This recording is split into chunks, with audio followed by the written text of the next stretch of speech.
გამარჯობათ ბიჭებო, ეს არის ჩემი Subaru Forester-ი, რომლის ვიდეოები ბევრს გექნებათ ნანახი, ფოტოები და რა ვიცი, დიდი გამოხმაურება გამოიწვია ამ მანქანის სიარულმა, ბევრი დაინტერესდა როგორ და გავაკეთე, ბევრმა ვიდეო ჩაწერა მთხოვა და ბევრი პირადში დაწერს და მეკითხება რა როგორ მაქვს გაკეთებული. მოკლედ დავიწყებ ამ მანქანის გაკეთების ისტორიით. მოკლედ ამ მანქანის გაკეთების ისტორია და ამბავი ესეთია, Subaru F-ში თან ვაკეთებ და ეს კონკრეტულად ეს მანქანა ჩავიბარე დასაშლელად, ძრავდაზიანებული და ვიფიქრე რომ მეთქი გამოვიყენებ ისეთი რამეებისთვის რამე მოვიტანო და ყოლოდა რა ისე რაღაცების გადასატანა გადმოსატანად. თავიდან იდეა იყო რომ პიკაპად უნდა გადამეკეთებინა რა. პიკაპად უნდა გადამეკეთებია, უკანა მხარე უნდა მომეჭრა, მანქანას დამსუბუქდებოდა, თან გასხვევებული იქნებოდა და გარე გადავიფიქრე იმის გამო, რომ მეთქი სახშიდაც გამოვიყენებ, თან გავერთობი და რაღაც და დავიწყე დალიფტვა. პირველად დავლიფტე 7.5-ზე რა და გავედი მე გასატესტად. იარა ძალიან მაგრად, ძალიან მომეწონა მანქანის სიარული. და შემდეგი ნაბიჯი თავისთავად, როცა მოგწონს უკვე მეთქი კიდე უნდა დავლიფტო, მაგრამ 7-ზე 7 და 5-ზე მეტად მივხვდი რომ მეც ვერ დაილიფტებოდა, იმიტომ რომ ყუმბარას გავაფუჭებდი, ჩავშლიდი უეჭველი და სხვაგვარად უნდა გამეკეთებინა.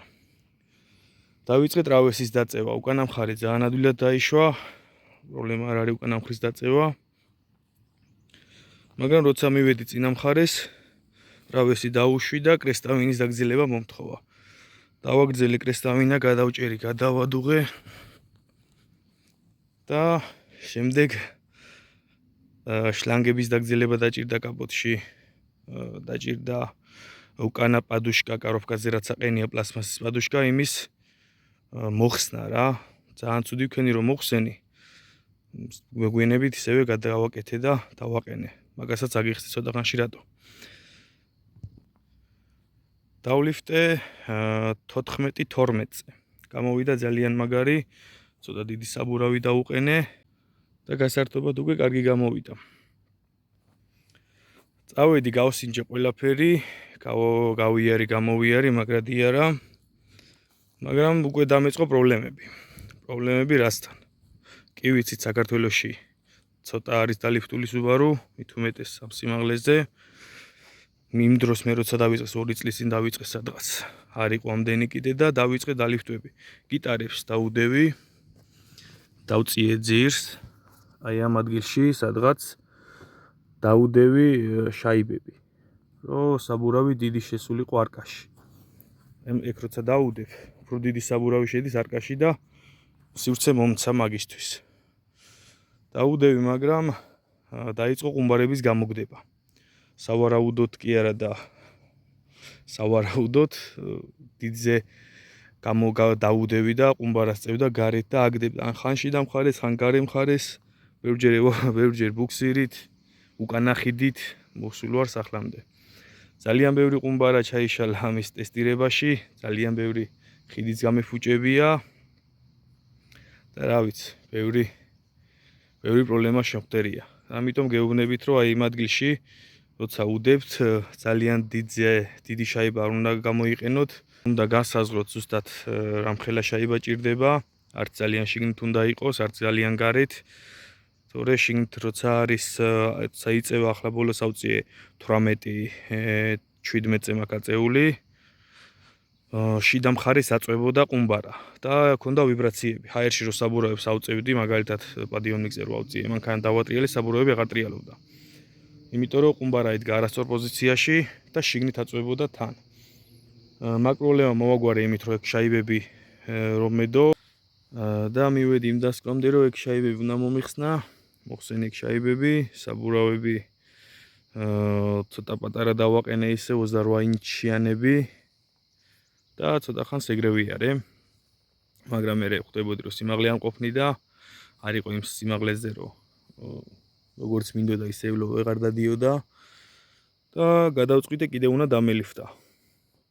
შემდეგ დავლიფტე 17-18-ზე 18 უკან 17 წინ უკან მხარეს ვიცოდი რომ დიდი საბურავები უნდა დამეყენებია და მოუჭერი ეგრეთ წოდებული თებში აი ამ ადგილში მოუჭერი და ავწიე ზემოთ რომ საბურავისთვის ხელი არ მოეშალა რო არკაში ამორჩებ თებში არ მოედო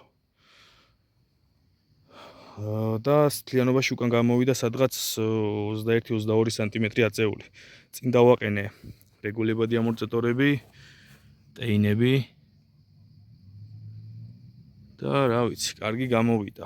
ცხვირის კარგად დაიკავა, სიმაღლეც კარგი მომცა ტეინმა, სხვათა შორის არ მეგონა ესეთი კარგი თუ გამოვიდოდა, უბრალოდ გასატესტად დავაყენე. მქონდა ნანახი უცხოურ გვერდებზე და YouTube არხებზე ნანახი, რომ რეგულებადები უყენიათ და მაინტერესებდა რა გამოვიდოდა. ცხვირი დაბალანსდა, აღარ ეგრეთ წოდება აღარ ქანაობდა, მოსახვევებშიდაც კარგად იდგა. და ოფროუდშიდაც ხელი არაფრისთვის არ მოუშლია. ალბათ გაშლები შემიმცირა მინიმალურ დონეზე. და ეგ ის იმაში გამომადგა, რომ ჰაერში როცა ახტება საბურავი ან გაიშლება, ყუმბარას აღარ მიგდებდა. ეს ყველაფერი ყუმბარების პრობლემები იყო, იმიტომ რომ იყო არასწორად დალიფტული, იყო ისე გაკეთებული, რომ კარგი ყუმბარებსაც არ ვაყენებდი ფიზიკურად, იმიტომ რომ მანქანას ფულს საერთოდ არ ვახარჯებ. ვცდილობდი რომ რაც მომრჩებოდა ყუმბარა ყველაფერი ამაზე დამეყენებია და მოკლედ კარგი ყუმბარები არ მყენებია ერთი პრობლემა ეგ იყო და მეორე პრობლემა ის იყო რომ არასწორად იყო დალიფტული. რაც შეეხება 17-18-ზე როცა დავლიფტე ტრავესი დაუშვი უკან სადღაც 13 სანტიმეტრი მაქვს უკან დაშვებული ტრავესი და წინ მაქვს 9 სანტიმეტრით დაშვებული. აი ესე მაქვს დადებულები დასალიფტები, ბოლტების გაჩერხვა დამჭირდა, რომ გზელი ბოლტები გამეკეთებინა. წინაც იგივენაირად მომიწია ბოლტების გაკეთება და წინ დაუშვი 9 სანტიმეტრით. რეგულებად ამორტიზატორებზე 9 სანტიმეტრზე რო დავაჯინე, კარგი გამოვიდა. მანამდე სანამ რეგულებადს დავაყენებდი, წინ მქონდა 12 სანტიმეტრით დაშვებული ტრავესი. და ფაქტიურად კლირენსი იყო ძალიან შემცირებული, ძალიან დაბლა მქონა გრუშიტელები. და კარტერი, რაც დიდი პრობლემა იყო, მანქანა მაღალი იყო, დიდი საბურავი მეყენა, მაგრამ კლირენსი არ მქონდა იმის ხარჯზე, რომ აი ეს ადგილი გრუშიტელები ედებოდა ყველგან. რაც შეეხება სტержინები და სუხოები არ მიყენია არც ერთი, ტრასაზე კარგად დგას, მე მომწონს ამანქანის სიარული, როცა ყავს ოფროუდისთვის და რაღაცა, ახლა ტრასაზე 180-ით არივლია მანქანით. დავდივარ ჩვეულებრივ 80-100-ით, მოსახვევშიდაც შევდივარ 130-ს დავდივარ ტრასაზე, პრობლემა არ მაქვს. რაც შეეხება რაზვალს, რაზვალის გასწორება პრობლემა არ არის ამანქანაზე. რაზვალი იმდენად ხელს არ მიშლის, იმიტომ რომ ვასწორებთ, კარგად სწორდება ჩვეულებრივ, თუ მოინდომებთ და რაზვალჩიქს არ დაეზარება, ჩვეულებრივად გაგისწორებთ რაზვალს. მე ისე დავცვითე ერთი წყვილი საბურავი და ისიც უკვე თითქმის 300-ი გაიარა ამ საბურავმა, რაზვალი საერთოდ არ ქონია. და პრობლემა არ არის რაზვალის გასწორება, ბევრს ეშინია მეკითხება რაზვალი თუ სწორდება. კი, სწორდება რაზვალი, ჩვეულებრივ ოდნავ წვრილი ბოლტების დაყენება ჭირდება და სწორდება ჩვეულებრივად. რაც შეეხება კიდე პადუშკა რო ვთქვი, მოხსენი და ცუდად მოვიქეცი რომ მოხსენი თქო, მაგ პადუშკა როცა არ აყენია მანქანაზე. მაგ დროს ადგება ძალა ძრავის პადუშკებს, იმიტომ რომ როცა დაადგავთ აბაროც, როცა მიცევთ, მანქანა ყუმბარები აწვება ხიდს, კარობკას და ძრავს თავისთავად ზემოთ და წყვიტავს პადუშკებს.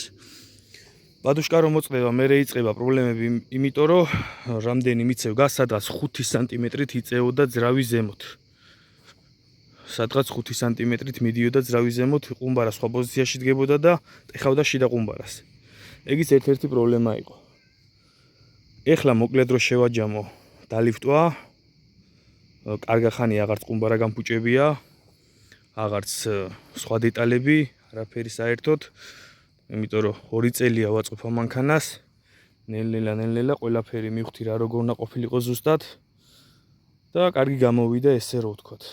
მაგრამ როცა ლიფტვავ, ძალიან დიდი მნიშვნელობა აქვს ტრავესის დაშვებას, გიტარების დაშვებას და ყველა დეტალს, იმიტომ რომ მე ძალიან დაჭიმული როცა არის, უმბარასაც ძალა ადგება და ყველაფერს საერთოდ.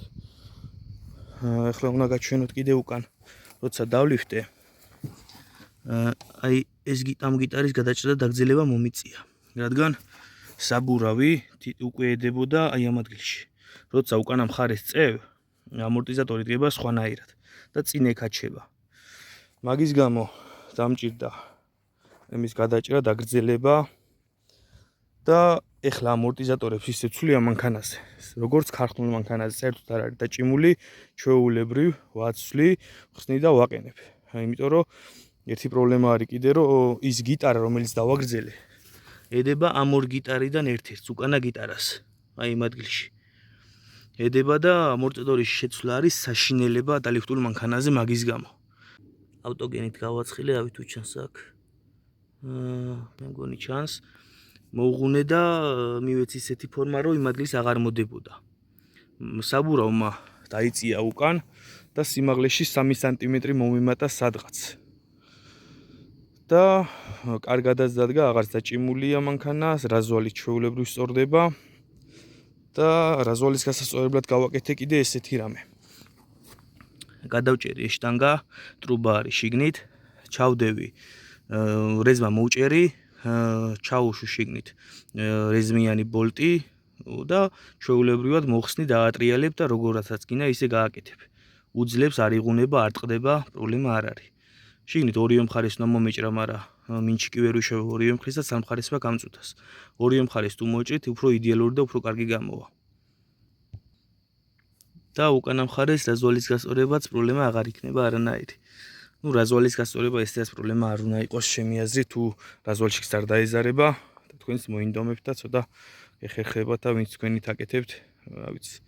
ბევრი ისეთი ნიუანსი გითხარით, რაც შეიძლება გამოგადგეთ.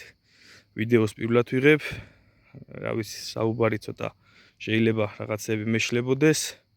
მე ვსწავლობ ახლა მანქანების დალიფტვას, რო გითხრა, ბოლომდე იდეალურად კიდე არ ვარ, პრაქტიკაში ვწდი მე ყველაფერს, რამდენი რამეს გავაკეთებ. ყოველთვის გავდივარ, სინჯავ, ტესტავ, აღმართებზე, დიაგონალებზე, ჰაერში გაშლის საბურავებზე. გაშლებს რაც შეეხება უკანა მხარეს, მაქვს 8 სანტიმეტრით იშლება ამორტიზატორის გაშლა აქვს 8 სანტიმეტრი უკან და წინ მაქვს 7. ნორმალური გაშლებია, რო გითხრა, სასწაული არ არის, მაგრამ მე პრობლემას არ მიქმნის. ეხლა გადავალ ძრავზე. ძრავს რაც შეეხება. ძრავს რაც შეეხება. ბოდიში გასარეცხია, ვერ მოვიცალე, იმიტომ რომ ვიდეოც დიდი ხანია მინდა გადავიღო და დღეს ისე მოხდა რომ მოვიცალე და ვეღარ მივაქციე ყურადღება და ბოდიში მოგიხდით. ძრავსაც შეეხება, არის 2.5 ტურბო, აყენია HL Legacy-ის ტურბო და დავიწყებ თავიდან ამის ისტორიასაც. იყო 2.0 თავის ქარხნულ ტურბოზე და ნორმალურად დადიოდა სანამ ამ ხელაზე დავლიფტავდი. მაგრამ აღმართებს როცა მივადგებოდი, ძალიან უჭირდა რა. გაწევა არ ქონა თითქმის რა. ყველაფერი იდეალური იყო ძრავში, კარგად მუშაობდა ყველაფერი, მაგრამ აღმართს რომ მიადგებოდი, ავტომატიკა არის და ცოტა უჭირდა. ძალა არ ქონდა თავიდან, თორემ მე ტურბოს რო გახსნა პრობლემა არ იყო. მაგის გამო ვიფიქრე რა უნდა მექნა, ყველაზე კარგი გამოსავალი იყო 2.5 ძრავი, 2.5 ძრავის ძებნა დავიწყე. სადღაც 1200-დან 1500 დოლარამდე ღირს ძრავი 2.5 ტურბო რო იყიდო, ჩადგა შიგნით. და წინაზეც გითხარით, რომ ამ მანქანას მე ფულს არ ვახარჯებ, ვცდილობ რომ ეკონომიურად გავაკეთო და ყავდეს ისე რომ გამოვიყენო რა. რაში დათამჭირდება ყველაფერში და ფულს საერთოდ არ ვახარჯებ ამ მანქანას. ყველაფერს ვაკეთებ ჩემით. რაც ნაწილებიც მაქვს კიდე, იმასაც ვახმარ ამ მანქანას. და ვიფიქრე მეთქი რა ვქნა და 2.5-იანი ფორესტერი ვიყიდე დასაშლელად. ძრავი ზეციკლებ და ამოვიღე ძრავი, მოხსენი გალოკები. გავხსენი ძრავი, გავაკეთე ვაფშე ყველაფერი, კალიძო, კლადიში, კარენოი, ყველაფერი შევცვალე, დავაყენე Legacy-ის 12-იანი насოსი, დავაყენე Legacy-ის კარტერი და ავაწყვი 0-დან ძრავი, როგორც ითქმება რა. და დავაყენე 2.0 ტურბინიანი ფორესტერის გალოკები. კლაბნის რეგულირება გავუკეთე, ბრიზილგა ყველაფერი საერთოდ. დავქოქე და ავაწყვი და გავიარე. პირველი გავლა იყო ისეთი მომენტი, რომ ხვდები, რომ მაგარი რაღაც გამოგივიდა. ფეხში გაზი მქონდა ისეთი, რომ რავით, სასწაულსლად მიდიოდა რა და აპკატკა უნდა გამეტარებია. მაგრამ ისეთი მოუთმენლობა მქონდა, რომ მაინტერესებდა რა სიზავდა. 150 კილომეტრიც არ გამივლია მგონი და მეთქი უნდა გავტესტო თქო. ტორმუზგაზით მოვჭიმე, პირველი მოჭიმება იყო და დავსტარტე. მანქანა გადახტა, კი არ წავიდა, გადახტა. და აი მეთქი რა მაგარი გამომივიდა და ყველაზე მაგარი შეგრძნება ის არის, რომ გეუბნებიან არ გამოვა და მაინც გამოდის და კარგი გამოდის. რაც შეეხება მაგზრავს 2 წელი მქონა თითქმის მანქანაში პრობლემა არ შექმნია, არც კლადიშზე, არც კარენოიზე, არც კოლიცოზე, არც პორშინზე და არაფერზე საერთოდ. პრობლემა არ შექმნია. კი იცით 2 და 5 ცოტა ვერ აქვს თლად გამძლე პორშინები და პერეგაროტკებში ტყდება, მაგრამ რა ვიცი, მე გამიქაჩა და გამიძლო. თან გეტყვით, რომ უნასტროიკოთ. ნასტროიკაც არ მქონია ზედ. შემდეგ დაუსტუკე ეგძრავი ძალით, რასაც ქვია ძალით, იმიტომ რომ უკანა ღერძის სალნიკი არ მქონა შეცვლილი. როდესაც ვსვლით და აკეთებ ძრავს, გირჩევთ რომ ყველა სალნიკები რაც იქნება ყველაფერი შეცვალოთ, რომ მერე საპრობლემო არ გაგიხდეთ, თორე კარგად მომუშავე ძრავი, იდეალური ძრავი გავაფუჭე მაგის გამო. რომ სალნიკი არ შევცვალე ღერძის. გავუშვა ზეთი და უზეთობით დავსტუკე. თავისთავად ვისაც ყავს Subaru, კი იცით რომ წითელს რო აგინთებს Subaru უკვე აღარ არის, დაისტუკა. არ წითელს არ ანათებს Subaru და არაფერს ძეც რო დააქცევს, თითქმის გამოლეული ზეთი თვიარე და პირდაპირ უხმოდ დაისტუკა, გაიჭედა ძრავი. და რო ჩამოაქციე, სადღაც 700 გრამი ზეთი ჩამოვიდა ძრავიდან. ესიც ბუქსაობაში მოუწია ყველაფერმა. ძალიან გადახურდა და ეთყობა დააზიანებული სალნიკი იყო და გაუშვა რა. და გავაფუჭე ესე ძრავი. შემდეგი ნაბიჯი იყო ავაწყვე ძრავი ისევ და მოვინდომე ახალი ტურბო. იმიტომ რომ თავის გახმული ტურბო თავიდან მალე იხსნება, მაგარია ყველაფერი, მაგრამ როცა მაღლები გჭირდება, მაგალითად რომ ჩავარდები, თავიდან კი მიგაქ ტურბოს ხარჯზე, მაგრამ მერეც გჭირდება ჯანი, მით უმეტეს როცა ამხელა საბურავი გაქვს, მერეც გჭირდება ჯანი. და გამოსავალი იყო, მეთქი რამე ახალი ტურბო და ლეგასის ტურბო არის ყველაზე კარგი გამოსავალი, ოღონდ HL არ არის ყველაზე კარგი გამოსავალი, არის VF54, VF38, Twin Scroll-ი, ორივე კარგად მუშაობს. მაგრამ HL ავიშოვე გამზადებული, მორგებული Forester-ზე თავის კოლექტორებით, აღარ მიწვალია ბევრი და პირდაპირ დავარკე. სხვათა შორის მეგონა რომ ძალიან დიდი ლაგი ექნებოდა და თავიდან არ გაიბუსტებოდა, მაგრამ შვენივრად კარგად იბუსტება, პრობლემა არ აქვს, მაგრამ ხვდები მაინც რომ ცოტა მეტი ადრე უნდა გაიხსნას. მაგას ფიზიკურად სხვას ვერაფერს ვერ უზავ, უნდა სხვა ტურბო, მაგრამ ამ ტურბოზე პრობლემა არ არის, კარგად დადის, პრობლემა ვაფშე არ აქვს. და ახლა ვაყენებ VF54-ს, ლეგასის ტურბოს იდეალურს ისევ და ბევრად მალე გაიხსნება, ჯანიც საკმარისი აქვს იმას და დავანასტროიკებ. ნასტროიკა არ მაქვს კიდე ერთხელ გეუბნებით. ძრავზე მაქვს შემშვების სისტემა, შნორკერი, კაენის ფილტრით, მაქვს სუბუქი შკივი, მაქვს გამშვები თავიდან ბოლომდე, მაგრამ ბოლოში სტოგიბაჩოკი მიყენია და ამიტომ გადამხსნელი მიყენია კარების ქვეშ. ჰაერი მადიცლება, გნოფკაზე მაქვს ყველაფერი. და რა ვიცი, კარგად დადის რა, მოუწევს ამანქანის სიარული, მაგრამ რაც შეეხება HL-ა რომ დავაყენე უნასტროიკოთ, მანქანამ დაუბერა 1.6 პიკი და 1.4 დაიკავა. და უეჭველი გასკდებოდა ძრავი.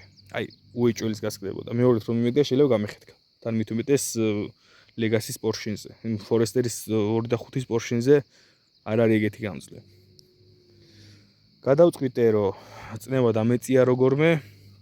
ნასტროიკა არ გაქვს ამ კომპიუტერებს, ბევრმა იცით, არ ნასტროიქტება ეს კუზაო, ნასტროიქტება, მაგრამ უნდა რაღაც შარევები, დაბლოკილი კომპიუტერი ბლოკის მოხსნა უნდა და მე ნასტროიკა და ვერ მოვიცალე მაგისთვის. დროებით გადავაკეთე ესე რომ ტურბინიდან გეიცემ მიმავალი შლანგები გადავაერთ ერთმანეთზე, ჩავსვე შიგნით რესტრუქტორები და უბერავს 0.7, 0.8 ბარს. რაც არ არის ბევრი და უპრობლემოდ დადის. ჯანიც საკმარისი აქვს დაჟე 1.4-ზე, რასაც დადიოდა, იმაზე მაგრად დადის ახლა, იმიტომ რომ ყოფნის საწვავიც და ყველაფერი. და 1.4 ბარზე საწვავიც არ ყოფნის, იმიტომ რომ სტოკი ნასოსი მიყენია და მაგის შესვლაც მომიწევს ახლა და მომიწევს გამოწერა ნასოსის. დანასრო იგება აუცილებლად, იმიტომ რომ უვიჭველი ჭირდება, როცა იმდენ რამეს აკეთებ და ჩარევას აკეთებ, რომ ძრავი არ დააზიანო, მაგრამ 2 წელი ისე ვიარე, მე არ დამიზიანებია, მაგრამ მე გამიმართლა თუ რა მოხდა არ ვიცი, მაგრამ გამიმართლა, მე ვიცოდი რომ შეიძლება გამეფუჭებია, მაგრამ სხვა გზა არ მქონა, იმიტომ რომ ვერ ვიცლიდი ნასროიკისთვის. სხვა რაც შეეხება კიდე შემშვებს შნორკელს. შნორკელი უნდა გამომეწერა რაღაცა და კიდე ერთხელ გეუბნებით ამანქანას ფულს არ ვახარჯებ, ვეძები იაფიანი გამოსავალი. ეს ფილტრი ვიყიდე, არის გერმეტიული, ყველანაირად და პირდაპირ ზედ არის დაერთებული მილი. ისე რომ არც საიდან ჰაერს არ იღებს და პრობლემა არ აქვს. არის სანტექნიკის ტრუბები, ყველაფერი ვაფშე აქ არის სილიკონის გადამბა უბრალოდ, დანარჩენი არის ყველაფერი სანტექნიკის ტრუბები. საბაგაჟოს და შუქებს და მაგას რაც შეეხება ყველაფერი საბაგაჟოს ჩემი გაკეთებულია და ჩემის ბაკაცის და ყველაფერი რა. შუქებიც მიყენია, კარგად ანათებს, მიყენია ასევე სალონში საბურავების წნევის სანახი, ბლუთუზები. კარგი რამეა სხვათა შორის, მუშაობს, პრობლემა არ აქვს. გითვლის სწორად, ბევრჯერ გავსინჯე. მიყენია უსტის დაჩიკი და შუქების ჩამრთველი და რა ვიცი, ისეთი არაფერი სალონში გასაკუთრებული არაფერი. ეხლა გადავალ კაროვკაზე და ხიდებზე. რაც შეეხება კაროვკას და ხიდებს. არის ავტომატიკა, არ არის ტრონიკი, არის ძალიან გამძლე, მაგარი კაროვკებია.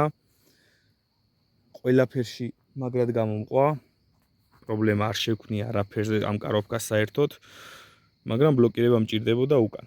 ამის გამო დავაყენე ეგრეთ წოდებული რედუქტორიანი ხვასტავიკი ტიტრონიკის და ძალიან მაგრად დადის. მაგრამ აქ მაგას თავისი მინუსიც, როცა აყენებ ამ კაროვკაზე, იწყებს საბურავების ჩოჩვას. უკანა საბურავებს ითრევს. მაგის მოსაგვარებლად ვიფიქრე და მოვიფიქრე ესეთი რამე, ცველით უკანა ხიდი გავთიშე, სოლენოიდ წნევა შეუზღუდე. და უკანა ხიდში ჩოჩვები დაიკარქა. ჩვეულებრივ დავდიო, ოდნავი ჩოჩვაც არ აქვს. როცა ჩავარჭობ ცველს, ჩოჩვები აქვს მანქანას, მაგრამ როგორც ბლოკირებული მანქანა და ბლოკილი ხიდით, ესე დადის და პრობლემა არ არის. იმიტომ რომ სულ ეგეთი ჩოჩვებით იარო, უეჭველი დაზიანდება რაღაც დეტალი, კაროვკა ან ყუმბარა უეჭველი. იმიტომ რომ ძალიან დიდი ზალა ადგება, არ მიყვება რა ერთმანეთს. და მცველით როცა თიშა უკანა ხიდს. უკანა ხიდი მაინც მუშაობს, იმიტომ რომ რედუქტორიანი ხვასტავიკი სულ ჩართულია და ფიზიკურად ვერ გათიშავ მაგაზე ხიდს. უბრალოდ ხიდების გადანაწილება იცვლება, ძალა გადადის წინა მხარეზე 70% და 30% შევა უკან და მცველს როცა ჩაარჭობ და წნევა შევა ხვასტავიკში, პირიქით არის მერე უკან არის 60 და წინ არის 40. და მაგრა დადის ძალიან. შემდეგ დავაყენე LSD ხიდი უკან. LSD ხიდი როცა დავაყენე, ჩათვალე როგორც ღია ხიდი, იგივე ვარიანტი LSD ხიდის დაყენება. იმიტომ რომ LSD ხიდი არავინ არ უვლის, ვერ მარც იცის რო უყენია, მაგალითად მე ვიყენე ძველი ფორესტერის და ყველა LSD ხიდს დღესდღეობით რაც არის Subaru-ში, ყველა სჭირდება დაშიმინგება, გაძლიერება. თუ არ გააძლიერე და განაახლე და დააშიმინგე და კარგი ზეთი არ ჩაასხი და არ მოუარე, აზრი არ აქვს, როგორც ღია ხიდი მუშაობს ის. არ ბლოკავს, საერთოდ არ ბლოკავს რა. ამ წუთას მეს გასაკეთებელი მაქვს შიმინგი. არ ბლოკავს რა კარგად. ბლოკავს, მაგრამ კარგად არ ბლოკავს. და როცა დააშიმინგებ და გააკეთებ, მერე ვაფშე სხვანაირად ივლის.